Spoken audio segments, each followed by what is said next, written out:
We're not so different, you and I.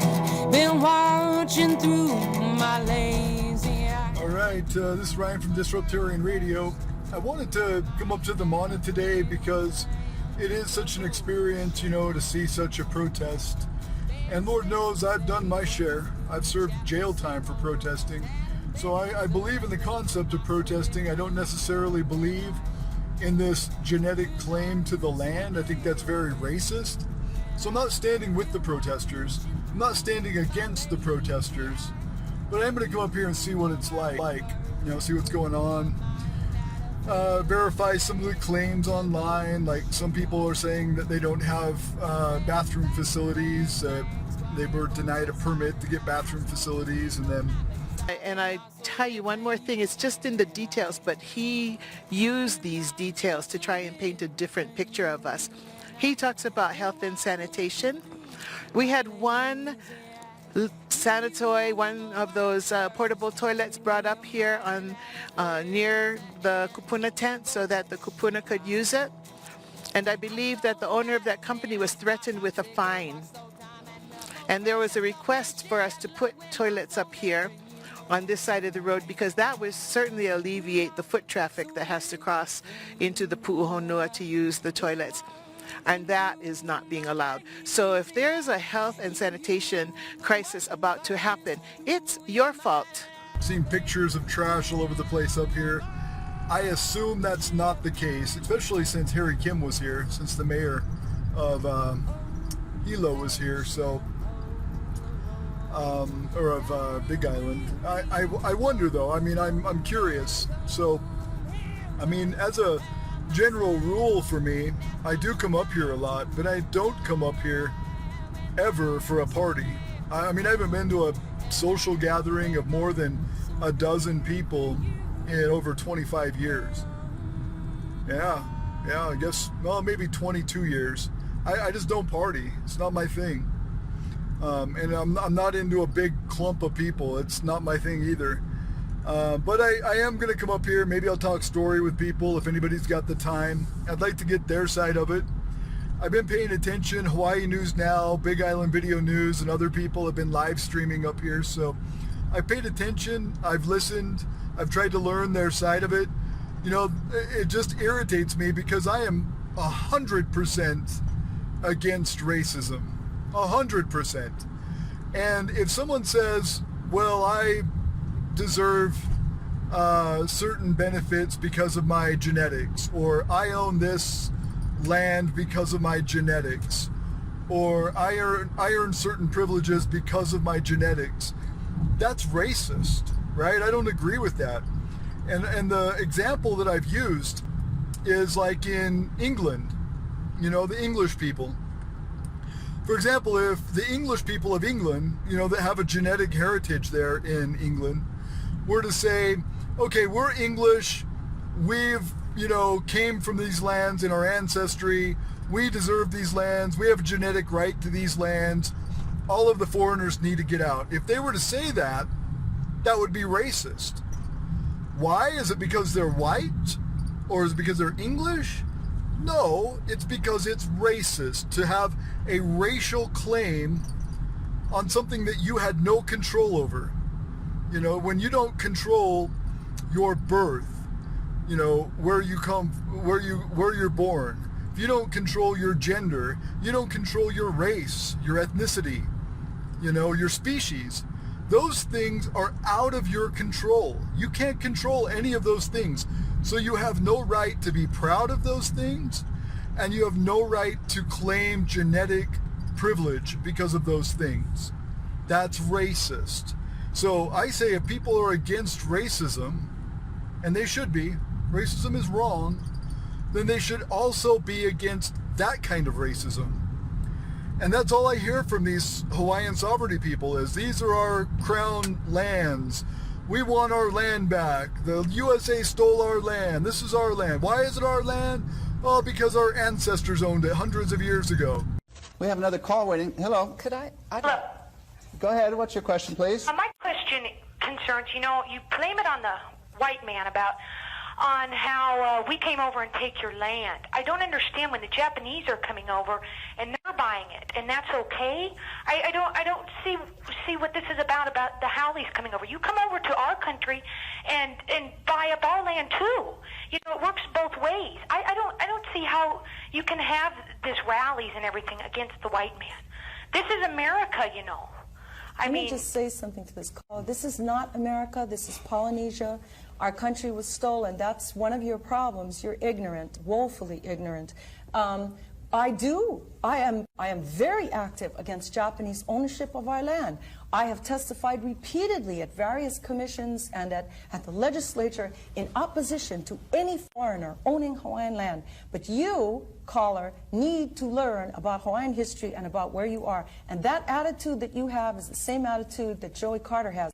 You think you are in America. You are not in America. You are in a colony that is in Polynesia that was forcibly taken, just as, I might add, all of Eastern Europe was forcibly taken by the Soviet Union, which Americans think is a very, very bad place. The bad, bad Soviet Union. Well, the bad, bad United States of America took Puerto Rico, it took Alaska, it stole Indian land, it took Hawaii, it took Guam, it took Micronesia, Palau, and you had better learn that history because you are the recipient of an imperialist tradition.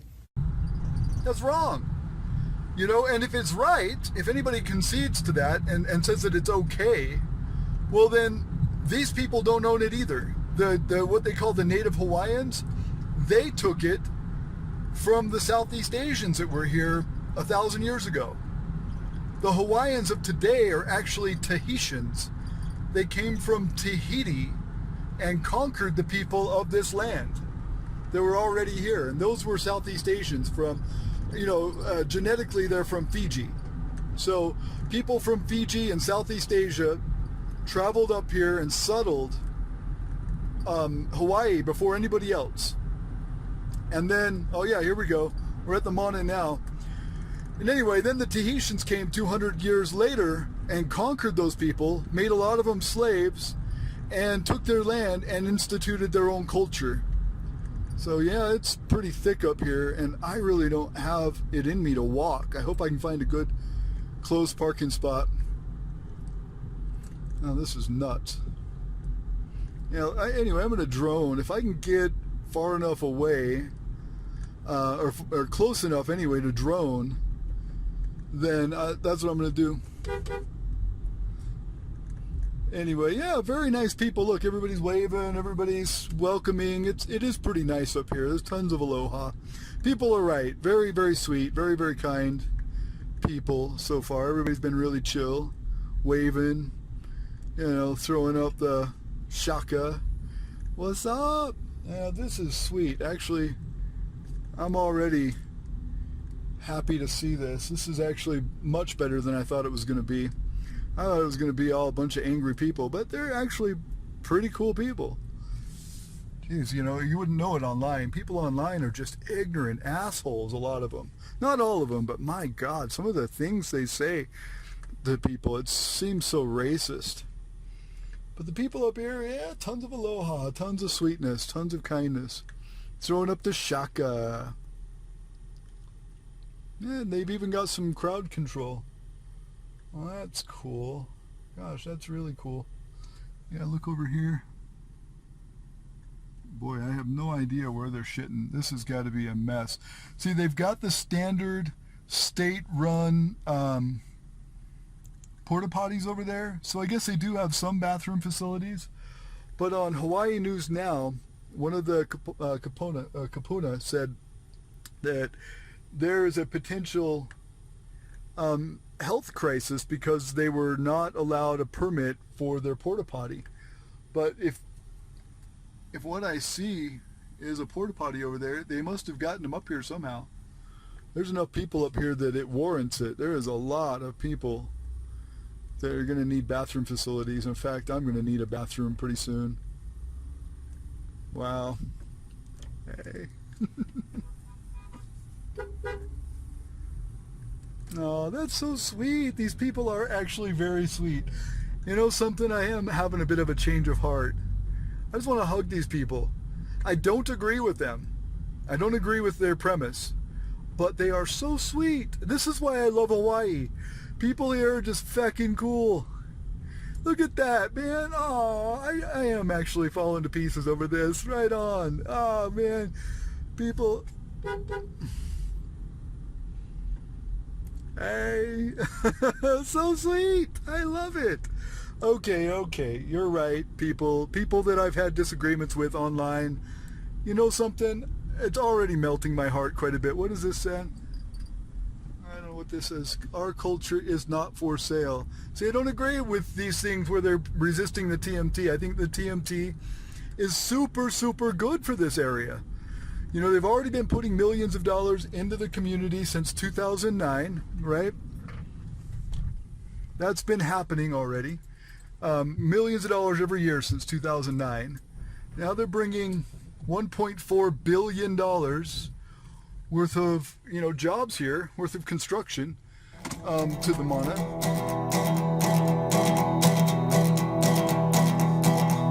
We're not so different, you and I. Been watching through my lazy eye. You view the world first through your mind at a filter and your bullshit line. Baby steps and safe words, it's a new chapter, same old book. Tattered pages and dirty look, we're not so different, you and I. We're not so different, you and I. Been watching through my lazy eye. You view the world first through your mind at a filter and your bullshit line. National Guard, we know that there's, I think I heard 150 law enforcement, I heard 400 National Guard. If they decide to move on us, whether it be day or night, it could be a large numbers. But it's all of you collectively who have taken the time out of your lives to come out here and be a part of this uprising, be a part of this holy that is keeping us safe and holding the space in this road to deny them the access to desecrate our sacred Mauna. And I want to mahalo every one of you. I want to say that I see every single one of you. I cannot walk through this camp from one side to the other without tons of people asking, oh, you need something, can I help you? What do you need? I want to say that I respect you, I see you, I acknowledge you for your effort, for being a Leo, for offering to help, for everything. It's the most amazing thing I've ever seen in my life. When we came out here, created when we first came out, there was only about 35 of us. We came in the middle of the night, a small caravan of 13 cars. Now we think there might be 3,000 people here today. We can do this, we can win this. But we need people to come back on Monday, early Monday, or sleep over Sunday night. Our numbers is our safety. Our discipline, non-violence and peace is our safety. We're holding this road every time we went confrontation where we've had confrontation with the enforcement officers. They've had to back down and retreat because they just couldn't move us. So we need our numbers. Please come back on Monday. Tomorrow we'll be having nonviolent direct action orientation, letting you all know how we can engage and hold space in peaceful, nonviolent ways and keep all of us, including the Makai, the police, keeping them safe as well. Our discipline is everyone's safety.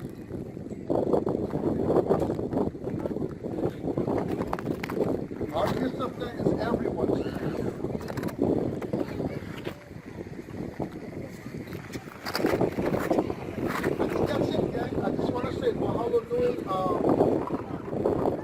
I'm going to turn it over to ND4 for a couple of announcements, and we can get back to some music and enjoying the time. There's no way there's 3,000 people. There's no way there's 1,000 people here. Maybe 500. Maybe. If we go all the way down the street, there's probably 120 cars, maybe 600, 500 people. I don't know. I don't see 3,000.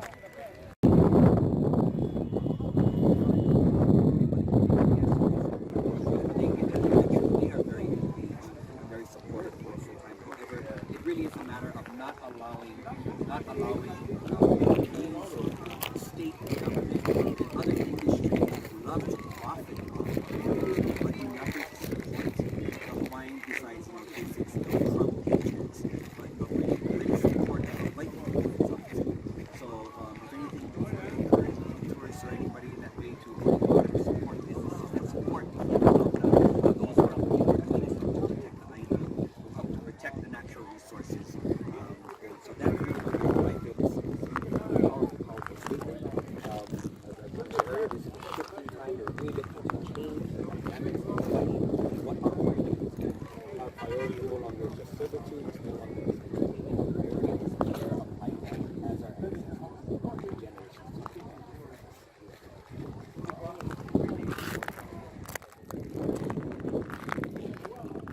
So, as far as I'm concerned, after that interview, my thoughts on that is that, you know, the TMT has been dumping several $1 million each year into Hawaii programs, STEM, schools, and other things. And I guess when they finally set up and they're able to start paying rent, it's $1 million a year for 1 acre of land. So anyway, that's my thoughts on it.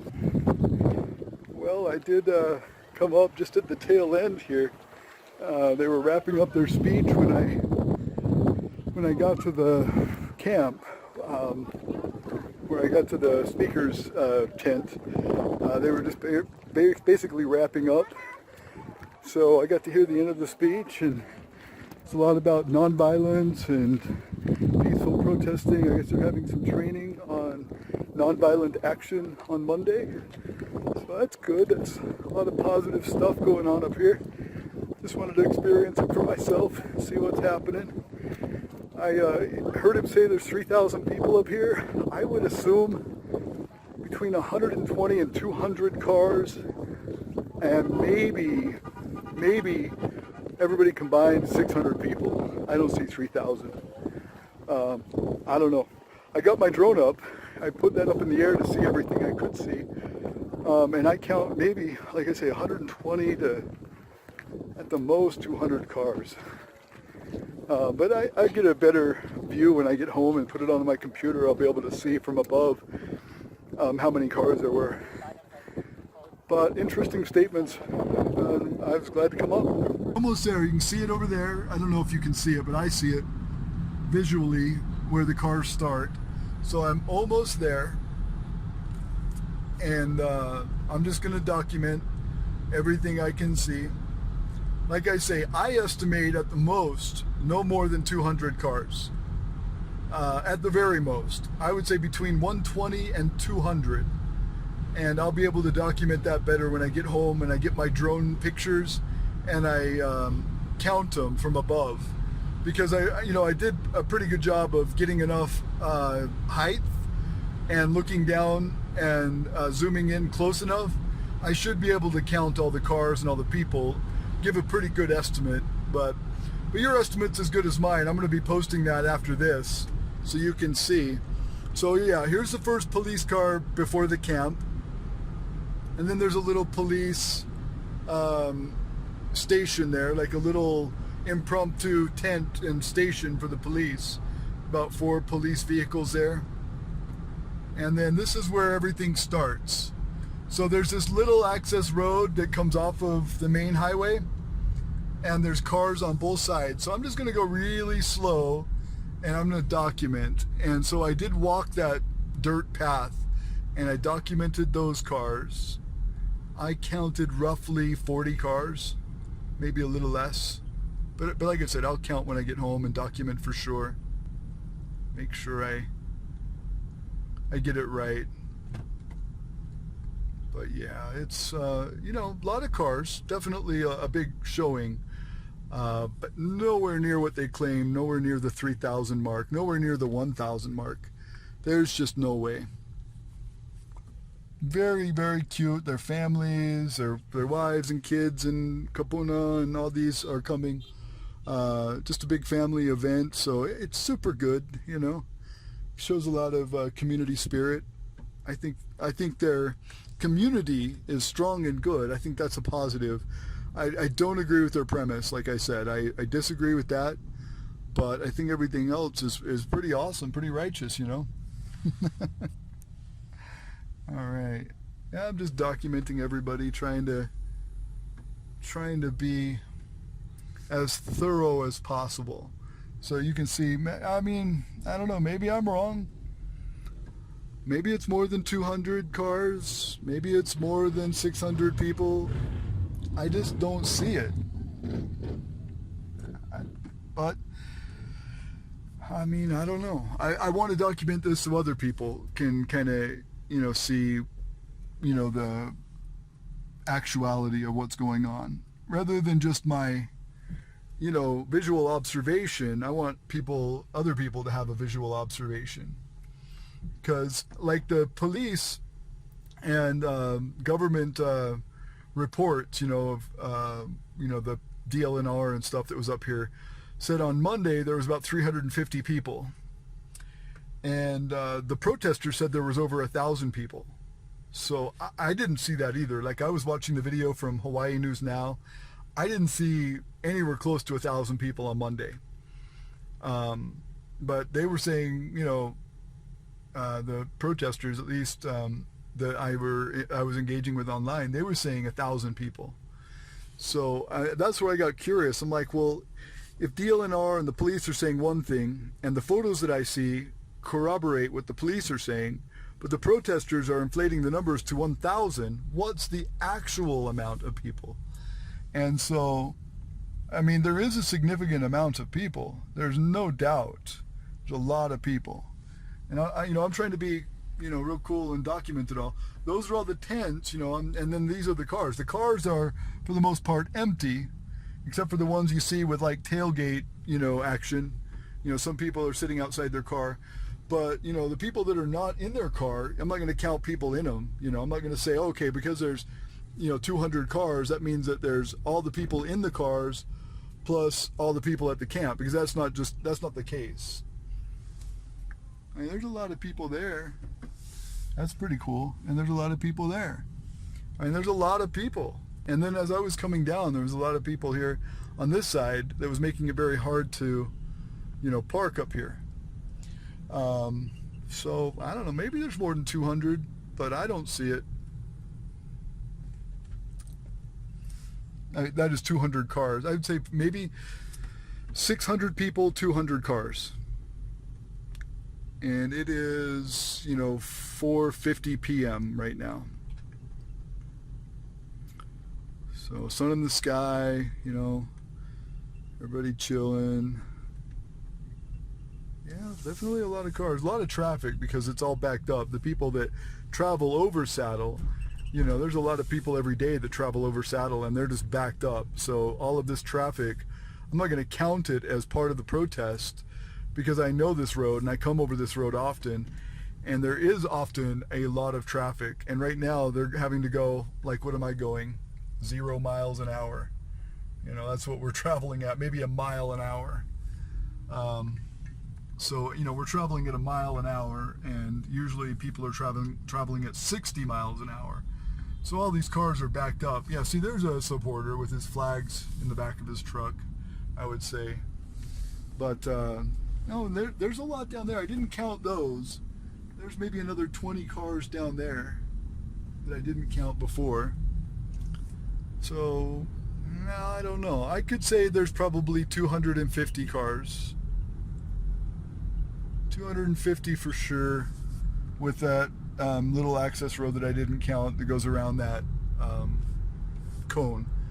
So, yeah, and it comes all the way down here. And then I think that this is the end of the protesters' cars, or the protectors, as they call themselves. And then right here is another police encampment. So these people aren't really part of the protest. They're just, here for safety. Yeah.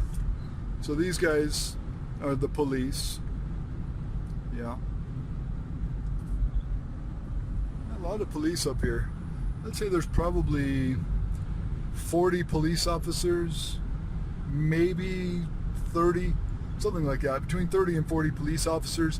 If I count the camp that's about 2 miles down the road and the camp that's about 2 miles going the other side from the base of the Summit Road, I would say in total there's probably 35 or 40 cops total. And probably only about 15 police vehicles, but yeah, probably 20 maybe at the most police vehicles, but between 35 and 40 police officers. Anyway, yeah, that's it. Very interesting speech. I listened to a little bit of it. He was just wrapping up as I got there. I got there at about 4:30. They were wrapping up at about 4:45. Then I got out of there. So anyway, yeah, I came, I saw. It was good. Lots of friendly people, waving, throwing shaka, lots of good vibes. again, I don't agree with the premise of the genetic ownership of land. I don't agree with that.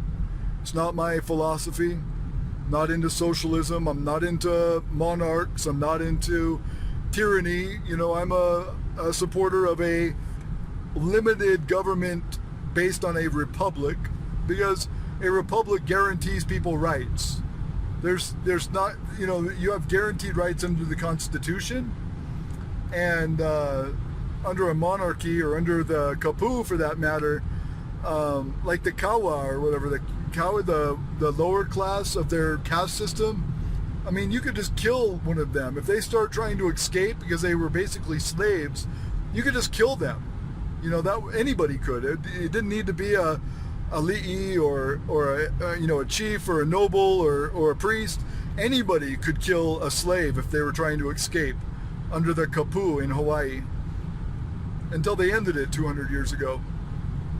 So I believe in a republic. I don't agree with this whole, yeah, we own the land because we're genetic ancestors. I just don't.